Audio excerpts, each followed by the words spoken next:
रहस्य और गहराने नहीं देना है, उन्होंने निश्चय किया। उन्होंने तत्काल आदेश जारी किया, राज्य भर के सभी बेलदारों को बुलाओ, आज से उस चबूतरे की खुदाई होगी। खुदाई शुरू हुई। राजा भोज स्वयं अपने मुख्य सलाहकारों के साथ उस स्थान पर पहुंचे। हर चोट के साथ मिट्टी हट रही थी और उत्सुकता बढ़ रही थी। कई घंटे बीते, तभी एक मजदूर चिल्लाया, महाराज, कुछ सोने जैसा चमक रहा है। राजा ने तुरंत सबको ध्यान से काम करने का आदेश दिया। धीरे धीरे एक विशाल सोने का पाया स्तंभ दिखाई देने लगा।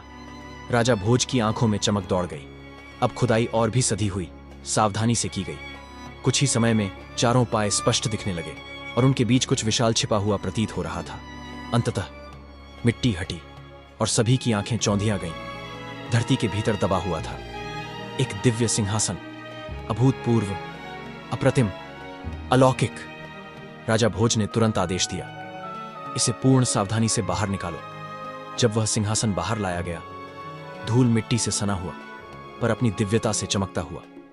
राजा भोज मंत्रमुग्ध थे। ऐसा कुछ मैंने अपने जीवन में नहीं देखा। वह सिंहासन स्वर्ण से बना था, विशालकाय था और अपने आप में एक चमत्कार प्रतीत होता था। पर उसकी सबसे अद्भुत बात थी, उसके चारों ओर खड़ी 8 पुतलियां, प्रत्येक पुतली अलग अलग मुद्रा में, जैसे जीवित हो।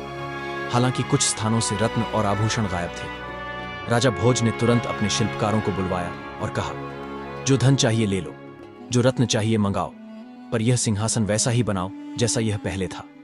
6 महीनों तक देश के कोने कोने से वैसी ही आकृति, वैसी ही चमक वाले रत्न जुटाए गए। शिल्पकारों ने दिन रात मेहनत की। आखिरकार वह सिंहासन अपने पूर्ण वैभव में तैयार हो गया।